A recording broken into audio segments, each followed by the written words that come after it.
Yo, what's going on, everybody? Frozen Fist back at it with another episode 23, Christmas special. Yeah. Merry Chrysler, everybody. Merry Chrysler, everyone. It's about to be it's about to be a shorter little episode, because I don't know if we have too much to talk about. Obviously, no UFC events anytime soon.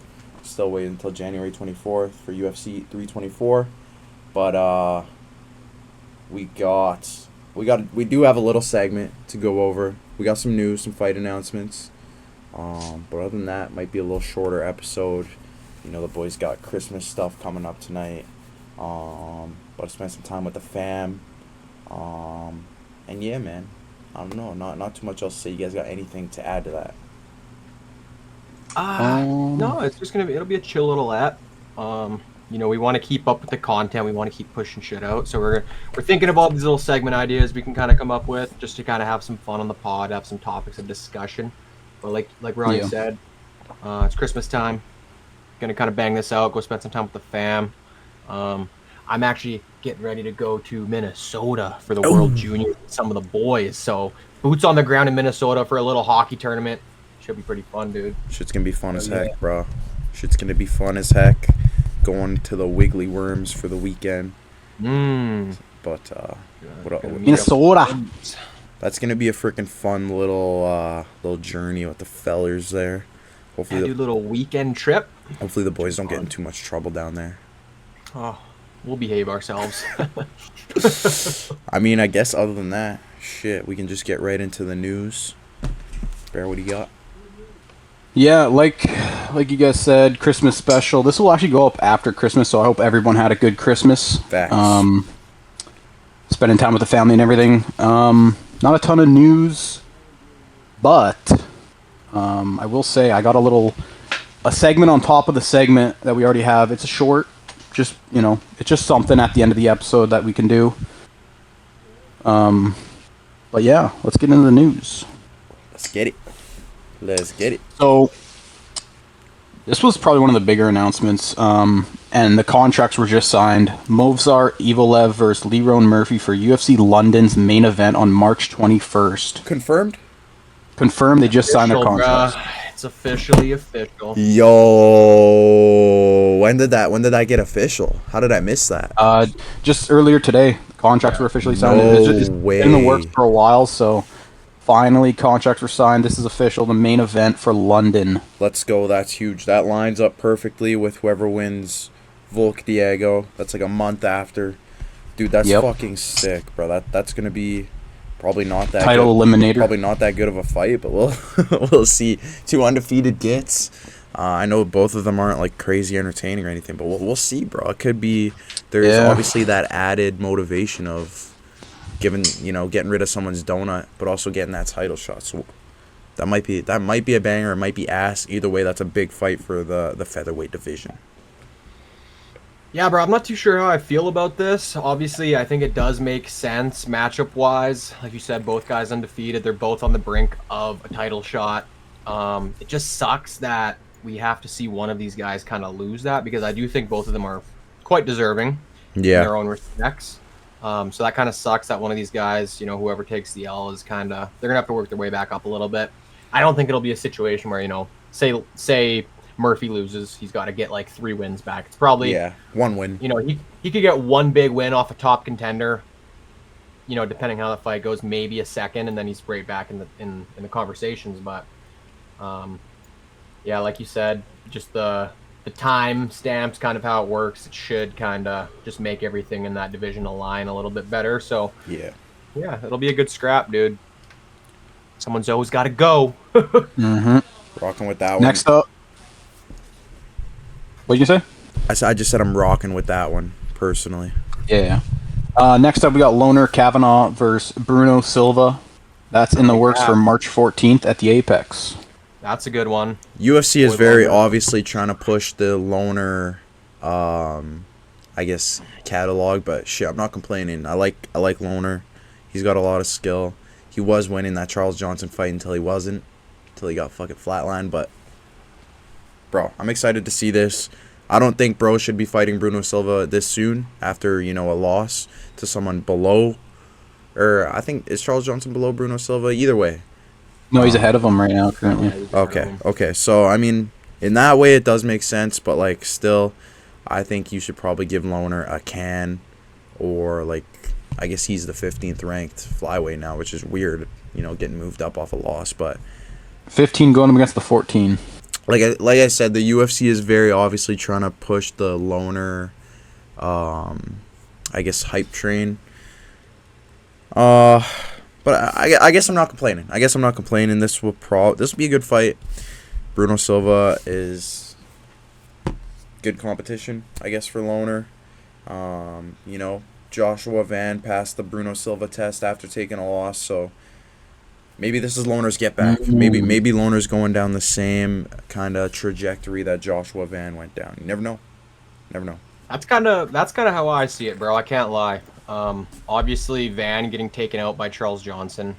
I think that honestly did more good for him than it did negatives, obviously.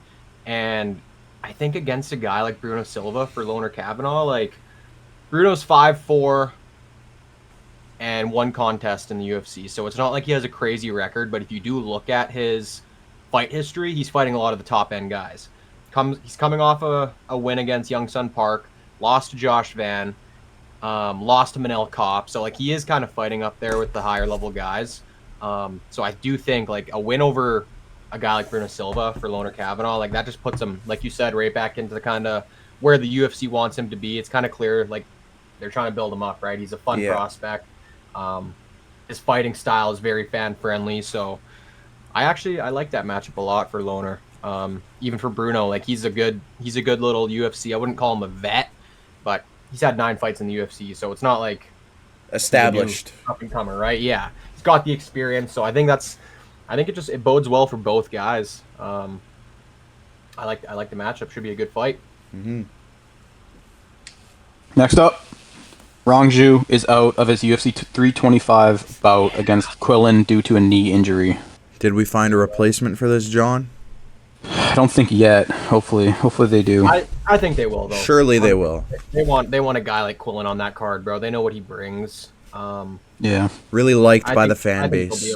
For sure. I think they'll be able to find a quick replacement for him no matter what. But if not, I'm sure they'll just get like a local freaking guy, not in the UFC, sign him to a quick like 2-fight contract just for him to go out there and get starched by Quillen. Come get chinned for us, my friend. We got a guy. Plus 325. 325's in Australia, and Quillen's from Australia, so you definitely want to keep him on that card. I'm very positive he will be fighting on that card, 100%. All right. Banger, Chris Duncan versus Jalen Turner is in the works for UFC London on March 21st. We like that, boy. We were talking about this one off pod, off camera. Listen, Chris Duncan, this dude has a chin. This dude has a goated chin. It's hard to put Chris Duncan away. That being said, he does get rocked. He recovers well, but he very often is getting rocked. I think against a guy like Jalen Turner, I don't think he's going to be able to recover. I think Jalen Turner is going to put him out.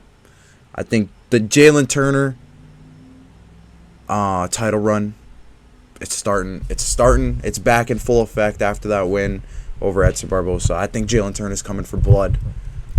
You know, he's found religion. He's in a better spot mentally. I think Jalen Turner might actually be a dangerous-ass dude for the 155ers again. This is my prediction. This is my onion. I don't think you could have said it any better, bruh. That's kind of the sentiment I'm following. Obviously, Chris Duncan, he's another one of those guys who just has a fan-friendly fight style. Yeah. He's willing to go out on his shield to put himself in danger, just to, get a knockout highlight reel KO. But that being said, I do agree with you. I think Jalen Turner's just going to be too sharp, too quick. I think he's going to find Chris Duncan's chin. I don't necessarily see him putting him out cold, but like you said, Duncan gets caught, bro. He's very good at, finding his equilibrium, being able to fight out of it. But I just think, against a guy like Jalen Turner, bro, a sharpshooter, I think he's going to be able to get it done. Yeah. But that being said, bro, I'm not counting Chris Duncan out. This dude is legit. He's fucking big, strong, fast, powerful. So it's going to be a close fight. I think Jalen Turner's going to end up pulling it out, bro. I can't lie. I agree. Very, Very, very well said. Yeah, if Turner wins this, bro, the Turner hype train is back. Back in full effect, So, for sure. We're rocking with um, Jalen Turner, man. This guy's yeah, a beauty. You the tarantula. saw how emotional he was after that win over Edson Barbosa. I think that I just think he's got so much kind of momentum right now. It looks like he's fallen back in love with MMA, so I'm expecting big things to come from Jalen Turner here. Hell yeah. Weird one here. Renat Fakhretdinov has been removed from the UFC roster, or should I say, they just didn't renew his contract. This is weird. Very weird. Very interesting one. Like 8-1 in the UFC. 24-1-1 throughout his whole career. 6-0-1 in the UFC. He hasn't lost in the UFC. I don't think he's lost in like 12 years. I don't think he's lost a pro MMA fight in like 12 years or some shit like that. Might be 8 years. His last L he took was against Craig Jones in a grappling match. And dating back before that, his last 2013 L was 2014. 14, damn. 2014. 11 years. In the Altai League. I don't know where that is, but yeah, bro, that when I saw that, I was very puzzled because this dude goes out. I think his last fight was against that Swedish guy. Yeah. Gustafsson, who's the bar fighter. Freaking like that guy, but yeah, I wonder if that kind of has more to do with maybe he's asking for a little too much. Like the UFC doesn't really think he's valued at what he's asking. Maybe that's the issue, because to cut a guy like this, bro, I understand he's 34, but he's got an entertaining fighting style. He knocks dudes out. Like you said, he hasn't lost in like an MMA fight since 2014. So yeah, very, very interesting there. Yeah, I mean, I wish we would get like some kind of explanation. Yeah, like some kind of explanation, I guess. That'd be nice. It's just like I could definitely. It never really crossed my mind that maybe he was asking for more money. I could definitely see that. I feel like fucking Dana, bro. Like guys would not be asking for more money if you just paid them adequately. You know. Bro, yeah. I just want to add, like, this is gonna kind of go into our little segment later we're gonna be talking about, but like, that's the thing. If this is a money issue, bro, that shouldn't even be an issue anymore. Considering you guys just signed a $7-point-whatever-it-was-billion contract with Paramount, you have the fucking bread, bro.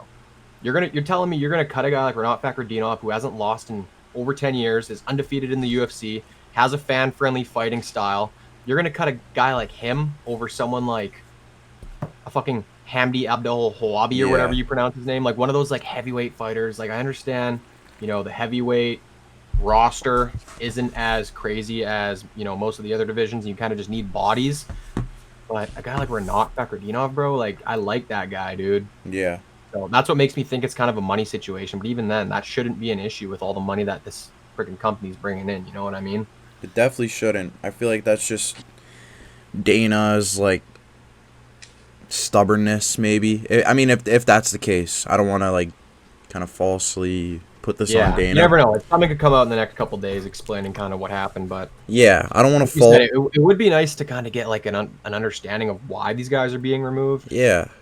Like, yeah, I feel like we've seen this with someone else, like, pretty recently. Who was it? Or like Mohamed Mokaev. It's like, dude, I mean, that one was a bit different. That definitely different situation. Known this guy's a bit of a nuisance around the company, but apparently he's got a fight coming up in the UFC. There's rumors. Yeah, it sounds like he might be coming back, which isn't very surprising. But which, as he should, bro. I mean, he's a top flyweight in the world, you know, as he should. But I just mean in the sense of, like, yeah, that one definitely makes more sense, but, like, never really got, like, a good explanation, or it's always just like it's guys asking for a little bit more money. It's like, bro, Dana, you have the money. Renat is well liked in the UFC community. Like, fans like him. It's not like people are asking him to, you know, to get him cut. He's well liked. No reason for this to have happened, in my opinion. I feel like this just stems to, like, Dana's stubbornness and reluctancy to, like, not give out, but pay guys more. Maybe pay guys what they're worth. I don't know. Dana runs $1 billion corporation. Like, I feel like you should be able to afford, you know, paying these guys more than $20,000 a fight, right? Yeah, I don't know. Very, very interesting situation we got there. A lot of people are calling it fishy too. So, I mean, a lot of people are rightfully mad at this situation. Yeah, I mean, an interesting fighter at 170. He's got a wrestling style, but has KO'd a lot of his opponents. So, very interesting. He said he's getting a lot of offers from other promotions, I think. I don't doubt it, dude. I'm sure he's gonna make a bigger bag in like one or something. 100%. He said apparently there's a lot of money being thrown at him, so. I believe it. As it should. Bro's a good fighter. Yep. Next up, Josh Van will not be fighting at UFC Houston and is targeting a return in March or April. I'm not surprised, but I would have liked to see that. Obviously, both guys wanted it. Josh Van's like second hometown. I don't know. I feel like it would have made sense, but like I said, I'm not surprised. I'm not surprised that it wasn't put on this card. Yeah. It's a bit of a dream scenario, I feel like, for a lot of us. Yeah. Knowing the UFC, like, it's not a numbered event. Don't really ever see them putting. I don't know when the last time they had a fight night or a title fight on a fight night was, if ever. But like at the same time, like, it shouldn't matter anymore, bro, because it's not pay-per-views, right? Exactly. That's what I mean. I thought maybe the Paramount era would be a little bit different, and we'd be kind of, making these fight nights a little more appealing. But it is what it is, bro. Yeah. Not surprised. Yeah. Derek Lewis said the UFC offered him Glory heavyweight champion Rico Verhoeven, but Rico turned it down. I mean, okay. I don't really blame him, bro. This dude's a kickboxer. Yeah. 49-8 in kickboxing. Like, he doesn't really. I don't think he hasn't had a MMA fight. I'm looking at his freaking Tapology here. It would be cool to see him come over to the UFC, but at all, to be honest. What I kind of think, I don't think he's necessarily scared of fighting Derek Lewis, because, bro, he's not. Obviously, that fight isn't gonna go to the ground. Like, we know that. I think he's probably just being paid really well as the heavyweight champ in Glory. He's probably being paid very well, and I don't blame him. I doubt he's going to be making, if he signed a UFC contract, I doubt it would really be anything crazy. Probably just a 10-10. So I can't. That's a really good point, because this dude's also 36 years old, so it's not like there's really much money waiting for him in the next couple of years. So that's a good point. That's what I think of it. He's going to be starring in the Roadhouse sequel, so probably going to get paid nicely there. Rico? Yeah, Rico. Oh, damn, I didn't know that. Yep. Fire. Dante Johnson versus Dusko Todorovic at UFC 326 on March 7th. One of our... Would you call him a prospect? I guess he is, right? Boy, yeah. Dante Johnson is definitely a prospect. The boy. Yeah. This guy's dangerous. Yo, this is like...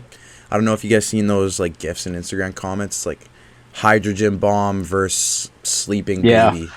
Like hydrogen bomb versus fucking dying ant. Yeah, this is basically this fight, bro. Dante Johnson's about to starch this dude.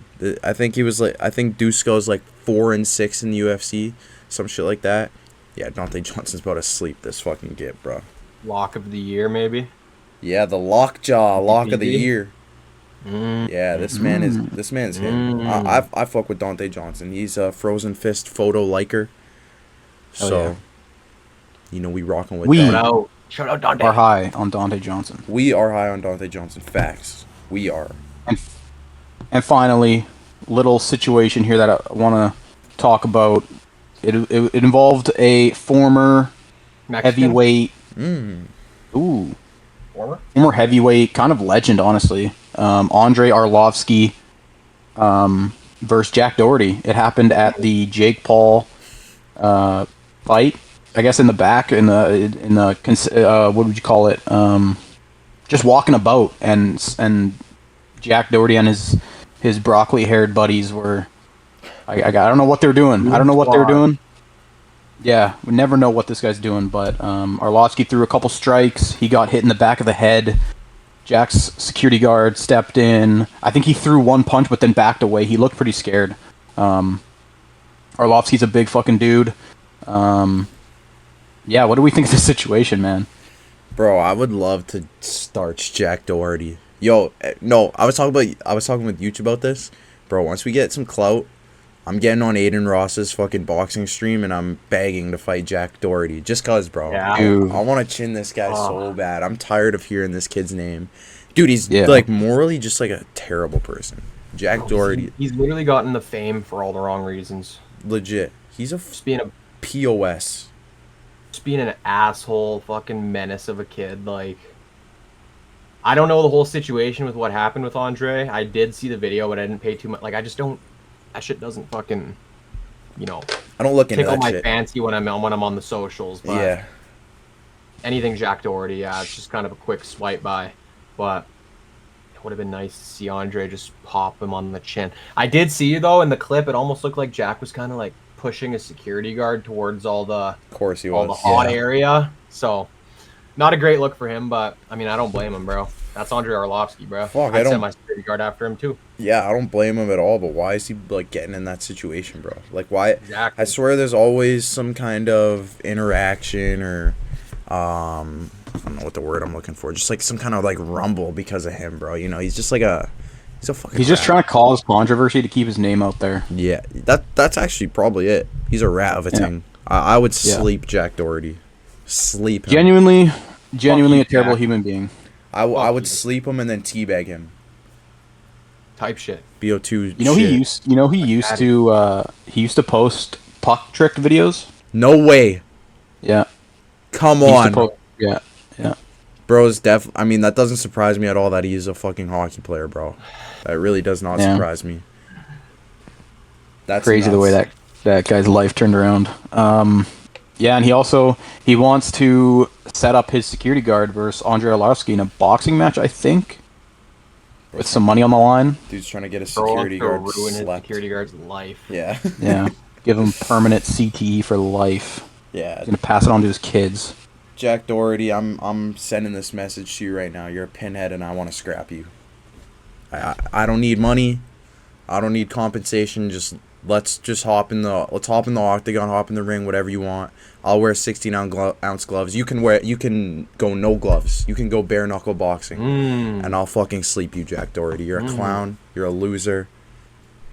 It's done. It's over. Sign the contract. You, Jack. Sign the contract.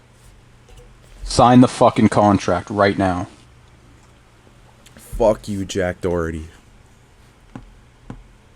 All right, that's it for the news. Huh? Yeah. All right, man. I guess that's it for news. We got a small little segment here. Barrett, I'll let you explain it. But I guess other than this segment, nothing else really, huh? Well, like I said, I do have a little surprise thing at the end. Surprise Christmas segment. special. Okay. Well, I'll let Barrett. Special edition. I'll let Barrett explain this little segment that we got going on here. I'll hand it over to you, Barrett. So, the way I kind of describe this is like if we were Dana. Like if we were in Dana's position, what we would change about the UFC, what we would implement into the UFC. Could be rule changes, could be, like promotion, stuff like outside the UFC, fighter pay, just whatever. What we would change, what we would implement, what we would add. Let's get into it. Who wants to start off? I'll kick it off. Okay, bet. I got a little thing. This isn't a very controversial topic. I've seen a lot of people talk about this kind of stuff on, the social medias in the sphere that we're involved with, and that is, I would change the rules by actually just making no rules. Aside from eye pokes and dick shots, bro, the shit that's like, you can essentially eye poke someone from any position. You can hit them in the dick from any position. That's just kind of like cheap shit. But I'm talking knees on the ground, soccer kicks, fucking, I know elbows are allowed from any position now, but like even before, like in 12-6 or banned, like 12-6, like all that. I just think that's a more realistic fighting situation. Like if you're getting into a fight with someone on the street, bro, there's no fucking rules, right? Like you're scrapping. I think something like that, bro, if you had illegal knees on the ground where you got to worry about taking a fucking knee right to the chin, like that's going to make these guys fight a lot differently. Yeah. Soccer kicks to the head when they're down, like that used to be around in like the OG UFC days, bro. Yeah, I get that it's a little fucking dangerous, bro, but like it's a part of the sport, bro. That's what happens in fighting. I think just little stuff like that would just be very entertaining. But I understand kind of why it is the way it is. But that's my I think my first little topic. I think that's a pretty cool. Like that's a good. That would be a good rule change. Like good. I think it would also prevent the like wet blanket fighters from just laying on dudes. You know what I mean? That's what I mean, bro. Yeah. Like if you get a guy into a position where his head's on the ground and your knees right there, like there's no Yeah. hiding from that for him. He can't protect himself by being in a down position. Like you got to watch for shit like that. I think, like you said, perfect example is all the wet blanket fighting styles. Like it would just kind of nullify it a little bit better, in my opinion. Yeah. Okay. Yeah, I think, yeah, like you said, like definitely a little bit dangerous, but it would be fun to see, and yeah, it would change how a lot of these dudes fight. I think that's not I don't think that's ridiculous. It's not ridiculous to say that. Was that how the UFC first started too? Were there a lot of like, bro. not a lot of rules? Just Yeah. kind Bro, I'm of. pretty sure in like the first early days, like you could hit dudes in the dick and shit like that. I don't know Yeah. how eye pokes were, but headbutts, soccer kick. I remember seeing like one of the first ever UFC fights, bro. It was this big like 300-pound Hawaiian dude versus like a 145er or something. He just ended up getting the big sumo guy to the ground and just head kicked him, like soccer kick while he was on his ass, like knocked a bunch of his teeth out. Like that's the kind of UFC we used to have. Just real fighting. Essentially, yeah, like bar fight, street fight, kind of no rules, nothing. But I don't I think. get, yeah, like with the commissions and everything, you know, Yeah. you gotta kind of have certain rules to let this kind of sport go on. But I don't. Yeah, I don't necessarily know if I'd want it like that extreme because I feel like the rules being in place kind of like that's what makes it a sport, you know. But for sure, Yeah. I also get where you're coming from too. I think I think there could be like a happy medium, like a 50-50. I don't know, like I don't know how that would look, but like I think it could definitely be possible. Mm-hmm. I guess I'll go next. My first change I would like to make is I think there should be instant replay for the refs. Let's say in the middle of a fight, a guy, you know, suspectingly gets eye poked. Maybe the ref can stop that fight for, 15 to 30 seconds. Go check if that fighter really got eye poked, if it was a knuckle, like deeming it, an appropriate strike. I think something like that should be added. Or like for nut shots, you can instantly replay, see if that kick actually, hit below the belt or if it just hit kind of that fine line. I think instant replays for the refs would, one, it'll really help with fight stoppages. So like, I don't know. I can't really think of an example off the top of my head, but kind of just I went over a few. If guy gets eye poked, ref kind of doesn't agree with it, you can watch it back quickly. I think it would just help with that. So fight stoppages, no contests, and then I would also think it would help with, taking a point from fighters if they mess up, if they continuously mess up. That's a big thing that we've seen lately with the refs kind of being lenient with eye pokes, nut shots, and taking points. They'll kind of let that shit slide. So I feel like this, like an instant replay for the ref, would really allow, I guess, cleaner calls. I don't know. I just think of it in like a hockey sense. Like instant replay does a lot for the sport or any other sport. So I feel like it should be added into UFC. I feel like it would only be right. I like that. I like that one. And bro, especially like if a guy gets eye poked, he gets 5 minutes to just recover, right? Yeah. So instead of just, giving him the full 5 and kind of just talking about the whole situation, within that 5-minute time slot that he's allotted, that gives, like you said, the ref enough time to kind of review the actual situation. Yeah. It's not like we're taking time away from the actual fight. He's getting that time regardless, so we might as well mix in a little review for them. All that does is help, in my opinion. So I like that. I agree with that one. All right, my number one change. Talked about it a lot. We've mentioned it a lot. It's outside of actual fighting. It's more the promotion aspect, and that would be limit or completely take away Apex cards and put them in smaller cities, arenas that otherwise couldn't have a UFC numbered card. I think it would be huge for the sport. Apex cards really don't do nothing for the sport. They're just there because you can't have. I guess right now you can't have cards everywhere. But with the Paramount deal, you got a lot of money now, and I think they could do it. Um, and I mean, back in the day, they did it a lot, right? Back in the day, they used to have fight nights in smaller cities, and it was exciting because then you have crowds, and fighters perform in front of crowds, and you make a little bit of money. You promote to smaller cities and whatever, and yeah, I think it'd be pretty good for the UFC to do this. Nothing wrong with Apex cards, but I mean, you'd rather watch a fight night in an arena, whether it's 8,000, whether it's 10,000, whether it's 15,000, whatever it may be. But Yep. that'd be my number one change or implementation. It's a good shout. Good shout. I couldn't agree more. I think I would much rather see a card. I always just think of like Saskatoon because of that Charles Oliveira Max Yeah. Holloway one, but like I would much rather see something like that, or like UFC Tampa. Obviously Tampa's not a small city, but that's just like one I could think of. Tampa. There was like one in Des Moines, Iowa earlier this year, or Des Moines, however the fuck you say that city. Just shit like that, bro. UFC Fargo. Like I would much rather see that than I know that they're expanding the seating capacity in the Apex, but I would much rather see like 5,000, 8,000, 10,000, 15,000 people instead of 1,000, Fighters perform better. It's bigger for the sport, grows the sport more.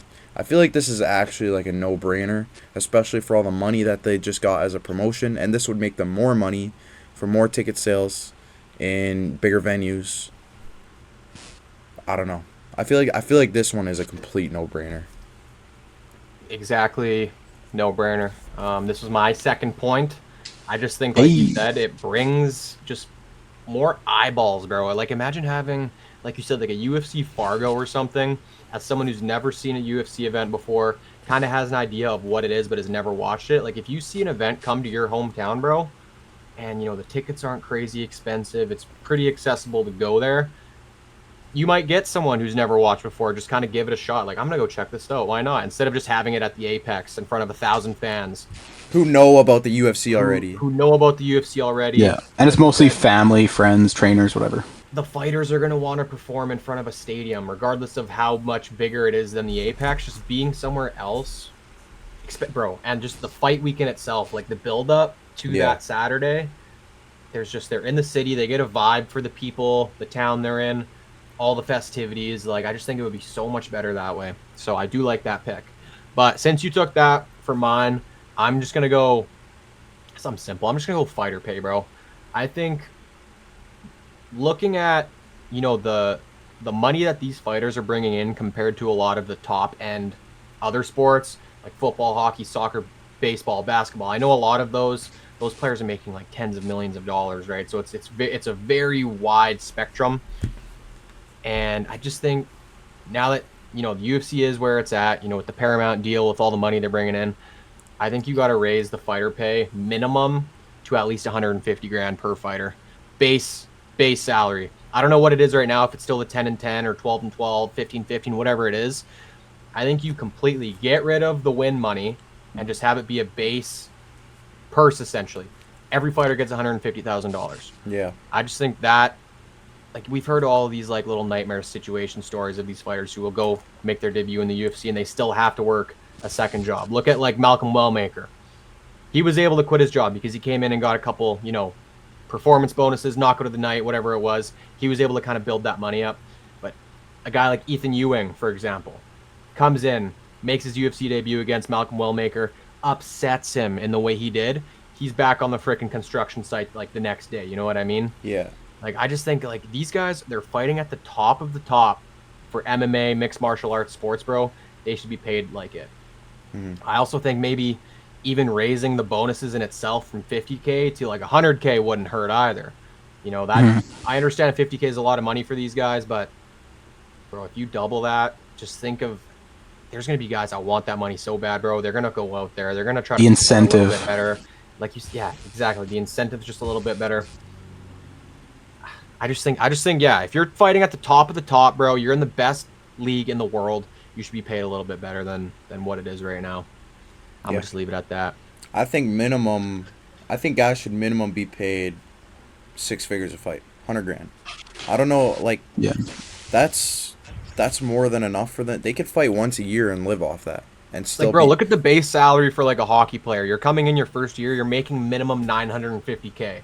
A lot of these UFC fighters are coming in, they're not even making 20, whatever the fight win it, the show and win money is. I feel like the base isn't much higher than like probably $20,000. So that just shows the wide margin of a rookie in a different sport compared to a rookie in MMA. Even like Yeah. AHL money. Bro, and You know just what I you mean? got to think too, like these guys got to pay their coaches, they got to pay the gyms, they have to pay, I believe, for the flights out to the actual Yeah. venues. Like, bro, if you get a guy coming in making his debut, making 10-10 on a show and win, and he gets that 20 grand, how much of that is he actually taking home in his own pocket? You know what I mean? Plus taxes. Plus taxes. Yeah, dude, you're really not coming back with much. So yeah, I think minimum 6 figures. I think that makes more than enough sense. It's not like they can't I afford think that. so. They can Exactly. afford that. Let's say there's 20 fighters on a card, 100 grand each, or 2 million. That's Dana will spend 2 million on a blackjack hand. So it's really not that. I feel like that should be like a necessity. I still don't know, bro. I feel like I don't know how accurate this is, but even before we started watching, like the purse was 20 grand, 10 to show, 10 to win. Like it hasn't gone up. Inflation's gone up. Everything has gone up except that. Like come on, I don't know. It, bro. We can honestly go on for days about this fucking pay shit, but I think know. this is like. I was just gonna say, personally think if you're fighting at the top of the top, there should be no situation where you have to have a second job. it should be paid like it. Yeah. Exactly. You should be paid like one of those top athletes. I don't know, bro. I think that argument's pretty valid. I don't Yeah. really see any negatives in that aspect. Just like you said, considering how much money that this company's making now, bro. Like, start paying the athletes a little bit better, man. Yeah. And if the fighters know that they're gonna like, if you're coming in, and you know like if you rise up, if you get up the ranks, you start becoming just a better fighter. Like you're gonna want to train harder. You're gonna want to jump the ranks. You're gonna want to get to that higher pay. Like obviously the pound for pound guys would be making more money. The guys that are easily promotable and all that are gonna be making more money, right? Like, so yeah, I think it would give them an incentive. You'd want to work harder. You want to train harder. You want to get better.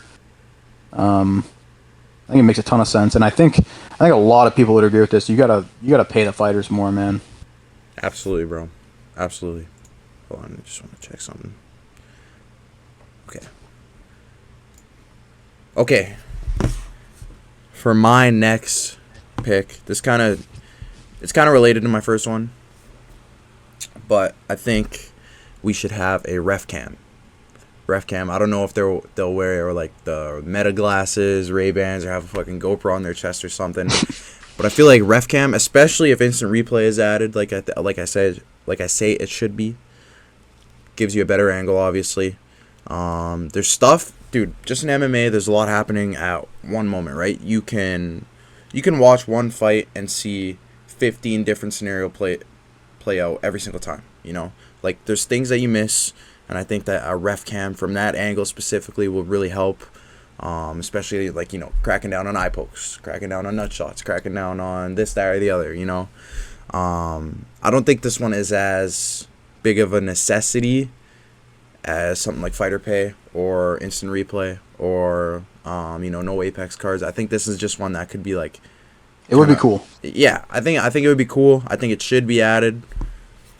We've kind of seen some instances where it is added in sometimes. I feel like there'll be like the odd card where they'll show like one fight has like a ref cam or something. It's so random, but I feel like it should be like a consistent thing. But Bro, I just think adding like another angle to watch from too, like yeah, it just makes it it's like a fun little addition. Yeah, it really is. It just it's like that added fun, I guess. Yeah, that's a good word. Yeah. I like that. That's We'll just add to the something viewer, easy, the viewer it doesn't really experience. change much. Yeah.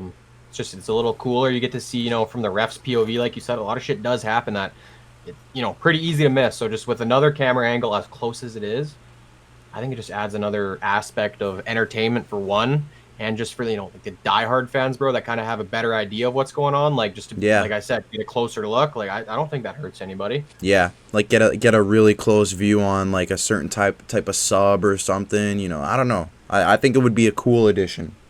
Or even just like when there's like a questionable stoppage, maybe someone says a fight got stopped a little too soon, like having that extra close angle, Yeah.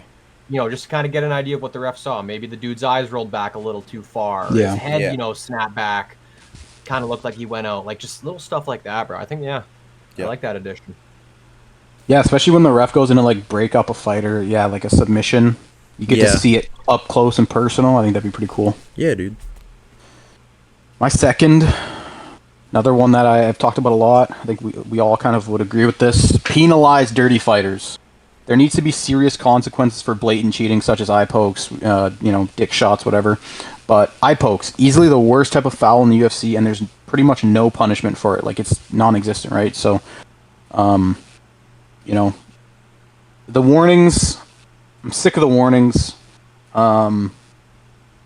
Serial Gone, one of the biggest cheaters in the UFC.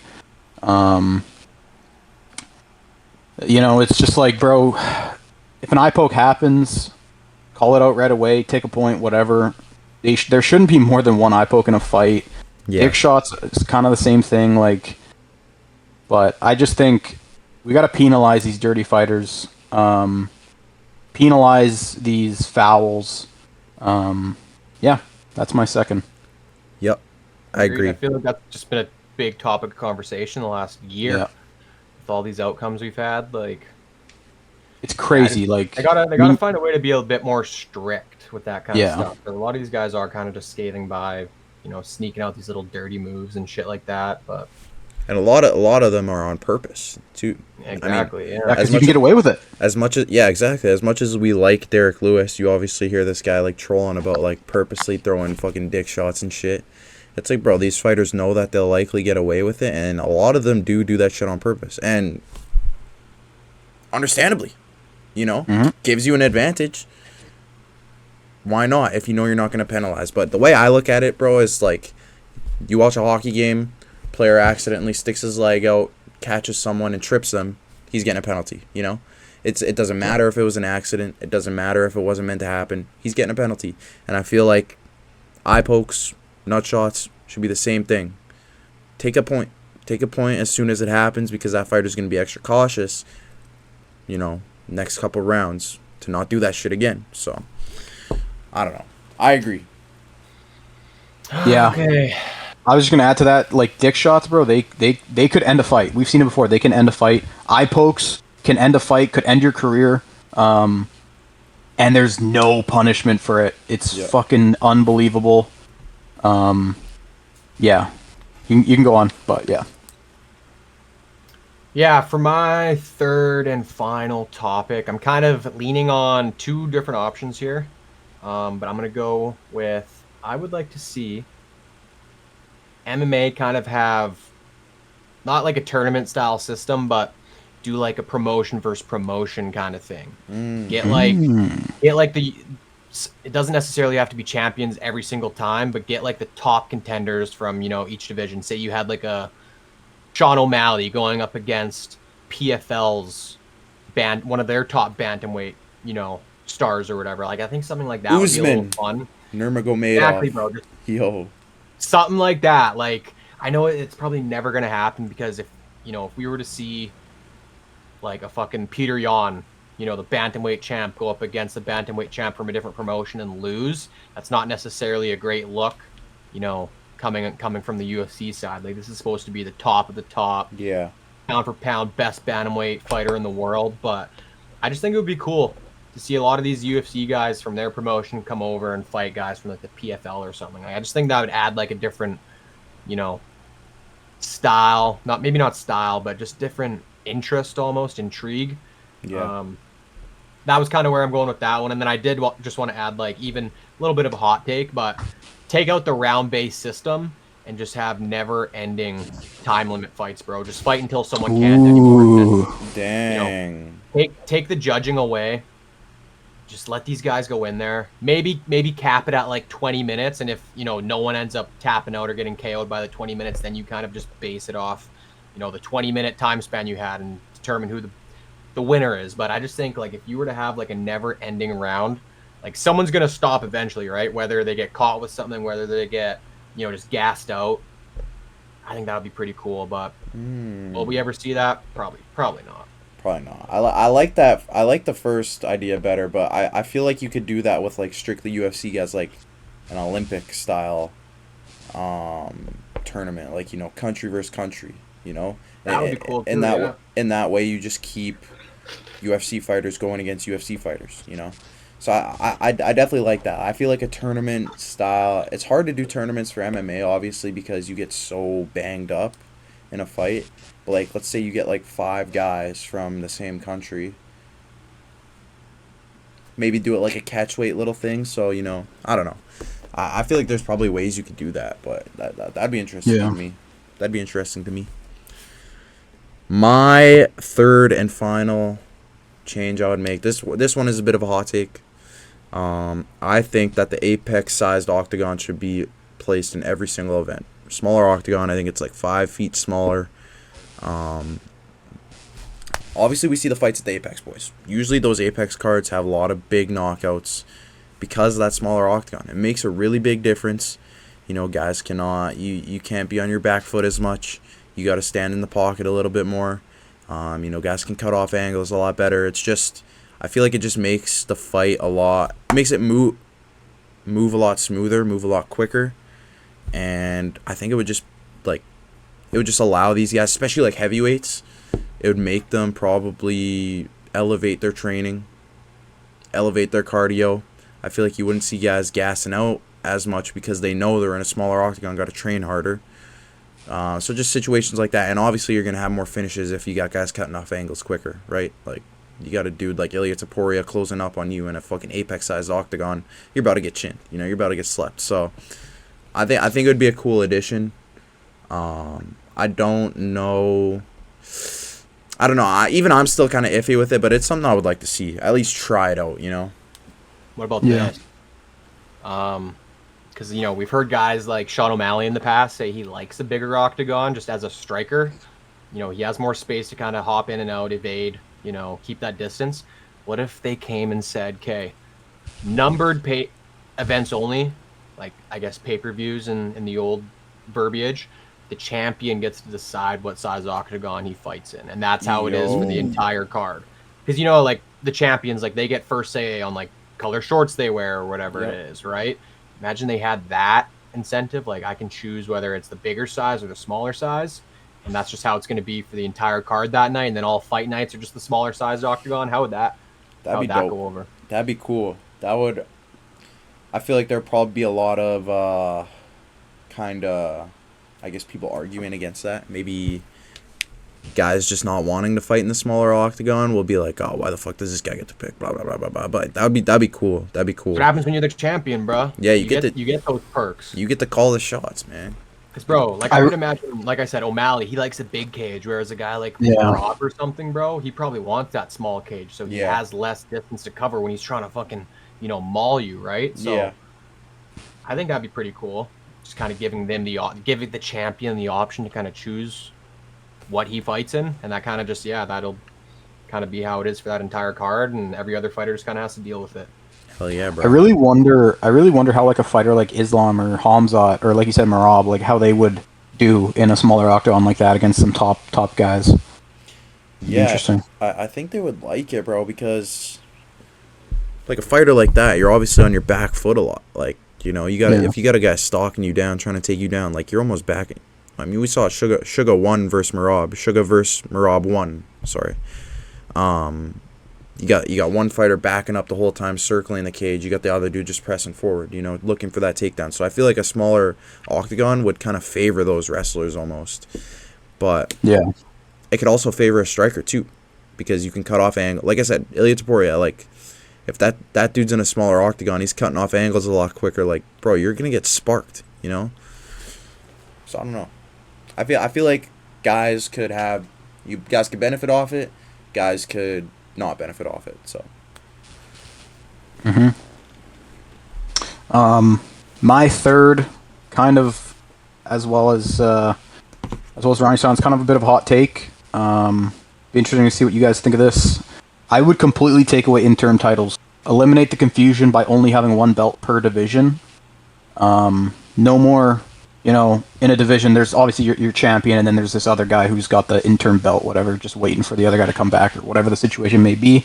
I don't like the interim belts, man. I think there's got to be just one belt per division. You can have your BMF belts, whatever that may be, but I just think just no more confusion. Just have, your one champ per division, your BMFs, whatever, and then, your contenders that are going to go for the belt. But I think completely take away the interim titles, eliminate all that.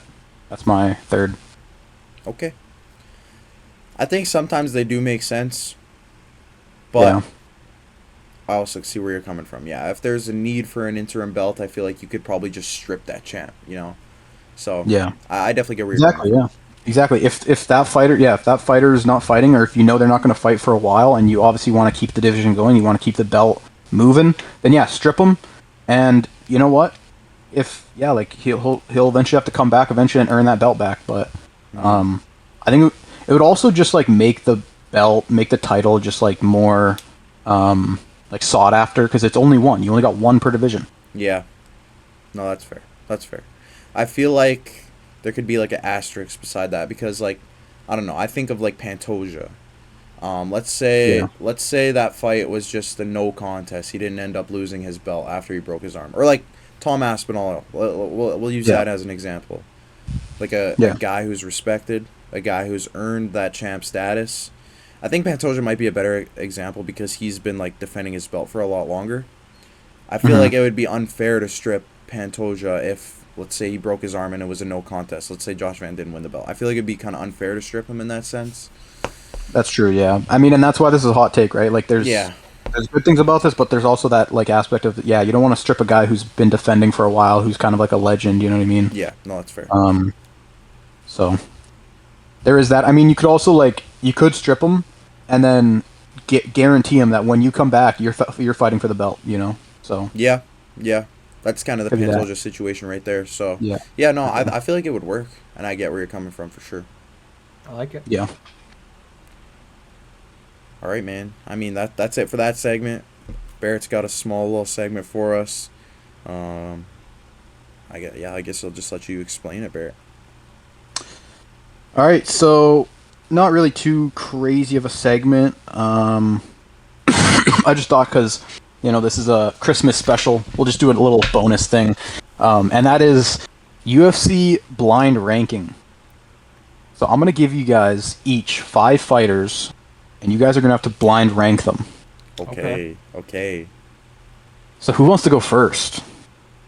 So okay, I went first the last segment. I'll let Ronnie Sound go first. Are we going? Are we getting the same fighters? No. Okay. You're gonna, because it's blind. It's blind. So. Okay, I'll go first. Okay. All right, your first fighter is Leon Edwards. Where are you putting Leon? Fuck, bro.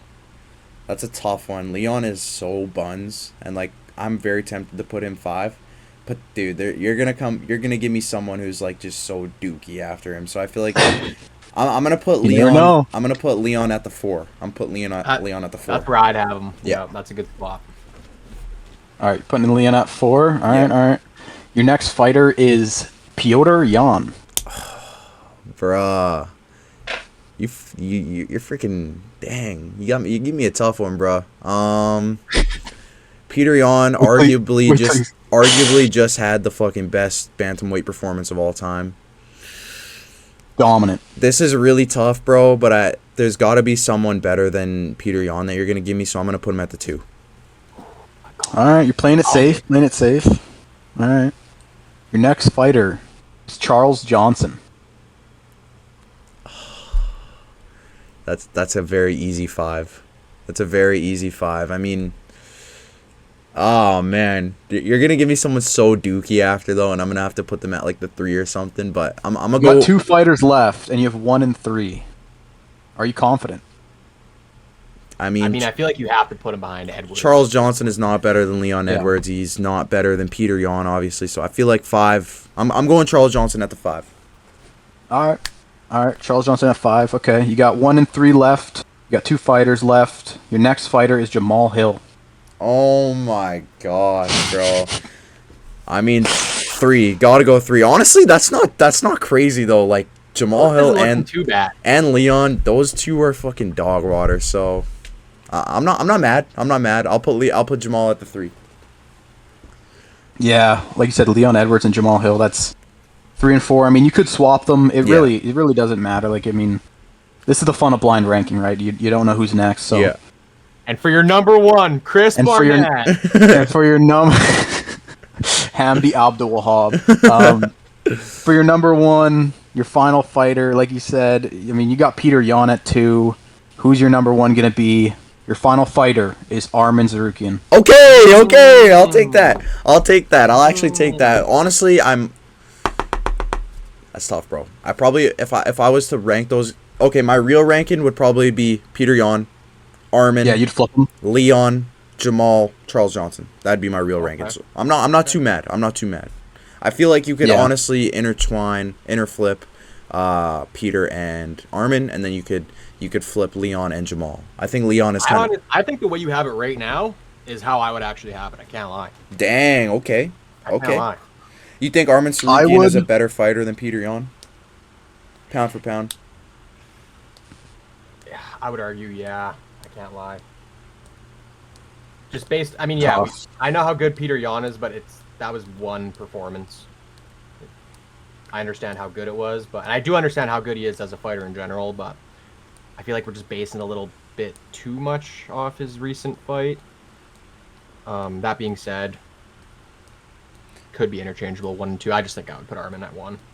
But like, what do we have from Arman? We have a I mean, when he fights, he gets it done, bro. He's got 1 loss in the UFC compared to Peter Yan's. He was on like a 4-fight losing streak at one point before coming back and getting the belt. But I think 3 fights, yeah.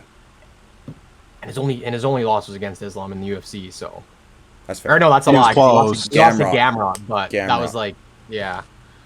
His fight against Islam, like I said, I rewatched it. It was pretty close, man. He hung in there with Islam. Obviously, Islam, that was a while ago. Yeah, but that's 10 years ago. So both those guys are so much better than they were, dude. 10. I don't know about 10. Or wait, no, that was like 6 years ago. Sorry. Yeah. Dude, it's so crazy that we could have saw that fight, and Arman fucked us over. Fucked it up. I'm for real never gonna like forgive him for that. Yeah. That shit was crazy. Gotta freaking lay off the Nina Drama back workouts, bro. Facts, bro. So yeah, Ronnie Son, he blind ranked. He went Arman 1, Peter Yan 2, Jamal Hill 3, Leon Edwards 4, and Charles Johnson at 5. I'm gonna be honest. I think he did pretty good. I think so too. I think it was pretty solid. Like, yeah, obviously Leon's stocks dropped a lot. You could flip Hill and Leon. You could flip Yan and Tsarukyan, but I mean, yeah, coming off that Merab win, Yan could be number 1. Arman's also pretty good, so yeah, he did pretty good there. All right, Sandro's time. Here we go. All right, bro. Your first fighter, Tai Tuivasa. That's a tough first one. Oh, yeah. Tai Tuivasa. You want to put him at 1? You want to put him at 4? I'm just trying to think. Are you gonna give me somebody worse than Tai Tuivasa? Yeah, that's really what it comes down to. Oh, bro, that's so tough. I want to put him in my 5 spot. I will say. I don't know if I trust you, bro. I feel like you might give me some buns fighter. I will say, all the fighters that I picked for you guys are all ranked. So, if that helps a bit. Oh, that... Fuck it, bro. I'm just going to put him at 5, dude. Fuck it. Dang. Okay. I don't know if you can give me somebody. I'm sure you will, but just his recent run, bro. He hasn't gotten any wins. Hasn't been active. I think 5's kind of spotty. There can't be a ranked fighter worse than Tai Tuivasa, honestly. You'd be surprised. You'd be surprised. You're screwing me over. All right. Your second fighter is Gregory Rodriguez, RoboCop. Okay. Wow. Oh, he's coming in at 3 or 4 for me. Yeah. Will you give me someone worse than him? Probably. So I think I'm gonna put him at 3. Fuck it. I'll put him at 3. Okay. Your third fighter is Umar Nurmagomedov. He's going 2. Yeah. That's a great pick. That's what I would have done too. I'm leaning on the fact you're giving me someone better than Umar and someone worse than Gregory, so I got 1 and 4 situation right now. Okay. This is the thing with blind ranking. You're kind of basing it off of like who I would give you, right? Like, Yeah. if I'm like evil and I just give you like someone really bad, but Give me 5 buns fighters. yeah, I mean, I tried to make it a little different. Like, obviously going from Ronnie Sons, like I tried to, have kind of 5 different fighters each, So Yeah. we'll see how this plays out. But your fourth fighter is Jack Della Maddalena. Oh man. I have to put him at 1, bro. I can't really put him at 4. Dude, I honestly probably would put him over Umar anyways, so. Yeah. That's the thing. I can't put him under Gregory. He is better than I would agree. Umar. His stocks maybe dropped a little bit, but I mean, I wouldn't even say so, bro. I He wouldn't was even say that, so bro. It was dominant. Islam. Yeah. He was so dominant until Islam. So I don't really dominant. think a guy like that doesn't really lose. that's stock. true. It was Islam. He Yeah. didn't get finished, bro. Like, he survived. He got Yeah. dominated. Yeah. Yeah, I get that, but he didn't get finished. Major props for surviving against Islam, dude. Yeah, I'm putting JDM 1, Umar's at 2, Greg at 3, Ty at 5. So who's my number 4 gonna be, bro? Your number 4 is Brandon Moreno. Okay. That, you know what, dude? That's a great list. The only thing you could probably change is Greg and Brandon. Yeah. Yeah, Those would be my literally. 2 spots I would switch. I think everything else is perfect. You could maybe put Brandon above, like, I think a lot of people would put Brandon Moreno above Umar, but I don't know if I would. So I think you have a pretty good list.